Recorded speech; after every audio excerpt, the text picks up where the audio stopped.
ಲಮಾಣಿ ಇವರುಗಳು ಈ ದಿನ ಸದನದಲ್ಲಿ ಪೀಠದ ಆದೇಶವನ್ನು ಲೆಕ್ಕಿಸದೆ ಸದನದ ಕಾರ್ಯಕ್ರಮ ಅಡ್ಡಿಯುಂಟು ಮಾಡುತ್ತಾ ಅಶಿಸ್ತಿನಿಂದ ಅವುಗಳು ನಡೆದ್ರಿಂದ ಅವರನ್ನು ನಾನು ಹೆಸರಿಸಿದ್ದೇನೆ. ಮಾನ್ಯ ಸಚಿವರು. ಅಧ್ಯಕ್ಷರೇ, ಫಸ್ಟ್ ಸನ್ಮಾನ್ಯ ಅಧ್ಯಕ್ಷರೇ,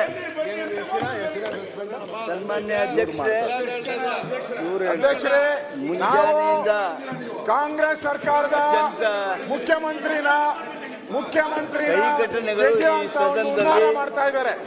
ಅದಕ್ಕೆ ನಾವು ಮುಖ್ಯಮಂತ್ರಿಗೆ ನಾವು ಮೊನ್ನೆ ಹೇಳಿದ್ರಿ ಕರಿಮನಿ ಮಾಣಿಕ ಯಾರು ಅಂತ ಹೇಳಿ, ನಾನೇ ಗೌರವವನ್ನು ನಾಚಿಕೆ ಆಗ್ಬೇಕು. ಸರ್ಕಾರಕ್ಕೆ ಮಂತ್ರಿಗಳಾಗಿದ್ದಾರೆ, ನಾಚಿಕೆ ಆಗ್ಬೇಕು. ಅವ್ರ ಮಂತ್ರಿನ ಕಾಪಾಡಕ್ಕೆ ಯೋಗ್ಯತೆ ಇಲ್ಲ, ಮಂತ್ರಿ ಕಾಪಾಡಕ್ಕೆ ಯೋಗ್ಯತೆ ಇಲ್ಲ. ಸರ್ಕಾರದವ್ರಿಗೆ ಮಾನ ಮರ್ಯಾದೆಯಿಂದ ವೈಯಕ್ತಿಕ ಜವಾಬ್ದಾರಿ ಕೂತ್ಕೊಂಡ್ಬಾರ್ದಲ್ಲಿ, ಮಾನ ಮರ್ಯಾದೆ ಇದ್ರೆ ಒಬ್ಬ ಮಂತ್ರಿನೂ ಕೂತ್ಕೊಂಡ್ಬಾರ್ದು. ಏನು ಸದನಕ್ಕೆ ಅಗೌರವ ತಂದಿದ್ದಾರೆ, ಮಂತ್ರಿಗೆ ಸಹಾಯ ಮಾಡೋಕ್ಕಾಗಿಲ್ಲ ಅಂದ್ರೆ ಯಾಕೆ ಕೂತ್ಕೊಂತೀರಾ ನೀವೆಲ್ಲ ಮಂತ್ರಿಗಳಾಗಿ?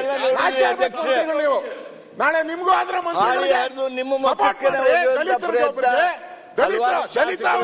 ದಲಿತರ ಎಷ್ಟು ಜನ ಮಾತನಾಡೋರು ಅವರು ಸಹಿತ ಕಾಗದವನ್ನ ಬೀಸಿದ್ರು.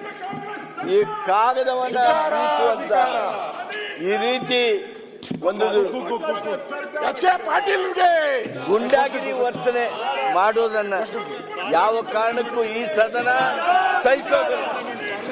ಇಲ್ಲಿ ಶಿಸ್ತಿರಬೇಕು, ಜನರ ಕಾಳಜಿ ಇರಬೇಕು, ಪರಸ್ಪರ ಗೌರವ ಇರಬೇಕು.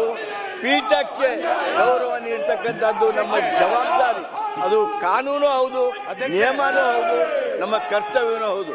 ಆದರೆ ಅದಕ್ಕೆ ಧಿಕ್ಕರಿಸಿ ನಡೆದಿರ್ತಕ್ಕಂಥ ಈ ಎಲ್ಲ ಎಲ್ಲಿವರೆಗೆ ತಮ್ಮ ಮಕ್ಕಳಿಗೆ ಬಂದು ಹೆಗಲಿಗೆ ಹೆಗಲು ಹಚ್ಚುವಂತ ಮಟ್ಟಕ್ಕೆ ಸಂಸದೀಯ ಸಚಿವರಿಗೆ ಅನ್ನಿಸ್ಲಿಲ್ವಾ ವಿನಂತಿ ಮಾಡಿದ್ರು ಮಾರ್ಷಲ್ಗಳು. ದೂರ ಸರಿಯದೆ ತಮಗೆ ಮನಸ್ಸಿಗೆ ಸಚಿವ ಸಂಪುಟನೇ ಅದೇನು ಹೀರೋಯಿಸಂ ಬಂತೋ ಗೊತ್ತಿಲ್ಲ. ನಮ್ಮ ಸದನಕ್ಕೆ ಅವಮಾನ ಆಗುವ ರೀತಿಯಲ್ಲಿ ಏನು ನಡೆದುಕೊಂಡ್ರು, ಏನು ಕಾಗದಗಳನ್ನ ಬೀಸೋದ್ರ ಮೂಲಕ ಅನಾಗರಿಕ ವರ್ತನೆಯನ್ನ ಮಾಡಿದ್ರು. ಅದಕ್ಕಾಗಿ ತಾವೇನು ಹೆಸರಿಸಿದ್ದೀರಿ 18 ಜನರನ್ನ ದಯಮಾಡಿ ತಾವು ತಕ್ಷಣದಿಂದ ಜಾರಿಗೆ ಬರುವಂತೆ 6 ತಿಂಗಳವರೆಗೆ ಸದನಕ್ಕೆ ಬಾರದಂತೆ ತಡೆ ಹಿಡಿಬೇಕು. ಹಾಗೆ ಅಂತ ಹೇಳಿ ನೀವು ತಂದಿರ್ತಕ್ಕಂಥ ಇದಕ್ಕೆ ನಾನು ಬೆಂಬಲಿಸ್ತೇನೆ. ಈಗ ಪ್ರಸ್ತಾವನೆ ಸಭೆ ಮತಕ್ಕೆ ಹಾಕುತ್ತೇನೆ. ಪ್ರಸ್ತಾವನೆ ಹೀಗಿದೆ.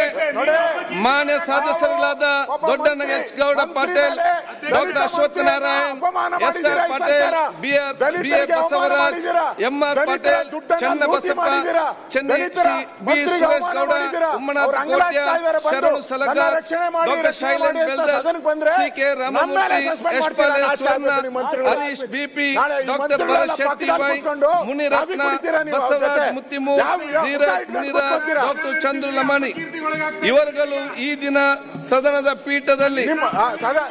ಪೀಠದ ಆದೇಶ ಲೆಕ್ಕಿಸದೆ ಸದನದ ಕಾರ್ಯಕ್ರಮ ಅಡ್ಡಿಯುಂಟು ಮಾಡುತ್ತಾ ಅಶಿಸ್ತಿನಿಂದ ಅಗೌರವದಿಂದ ನಡೆದುಕೊಂಡಿದ್ದ ಕರ್ನಾಟಕ ವಿಧಾನಸಭೆಯ ಕಾರ್ಯವಿಧಾನ ಮತ್ತು ನಡವಳಿಕೆ ನಿಯಮ 348 ಮೇರೆಗೆ ತಕ್ಷಣ ಜಾರಿಗೆ ಬರುವಂತೆ 6 ತಿಂಗಳವರೆಗೆ ಸದನಕ್ಕೆ ಬಾರದಂತೆ ತಡೆ ಹಿಡಿದು ಅಮಾನತು ಮಾಡಬೇಕು. ಪ್ರಸ್ತಾವ ಸಭೆ ಮುಂದೆ ಇದೆ.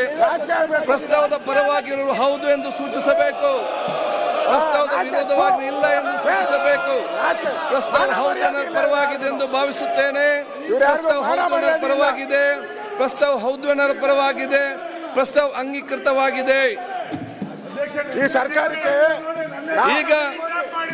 ಈಗ ವಿಶೇಷವಾದ ಒಂದು ರಿಕ್ವೆಸ್ಟ್, ವಿನಂತಿ ನಿಮ್ಮೆಲ್ಲರೂ ಕೂಡ ವಿಶೇಷವಾದ ಮನವಿ. ಮಾನ್ಯ ಸದಸ್ಯರಾದಂತಹ Doddanagouda Patil, doctor Ashwath C A, S R. Patil, B A. Basavaraj, M R. Patil, Channabasappa Chennai, B. Suresh Gowda, Ummanath Kotian, Sharan Salagar, doctor Shailendra Beldale, C K. Ramamurthy, Yashpal Swarna, Harish B., doctor Bharath Shetty Y, Munirathna, Basavaraj Muttimur, Dheeraj Muniraj ಮತ್ತು ಡಾಕ್ಟರ್ ಚಂದ್ರ ಲಮ್ಮನಾಥ ನಮ್ಮೆಲ್ಲರ ಕಳಕಳಿಯ ವಿನಂತಿ ಏನಂತ ಹೇಳಿದ್ರೆ ತಾವು ಸದನದಿಂದ ತಕ್ಷಣವೇ ಹೊರ ನಡೆಬೇಕೆಂದು ನಾನು ಕೋರುತ್ತೇನೆ. ಮಾಡಿದವರು ಯಾರು?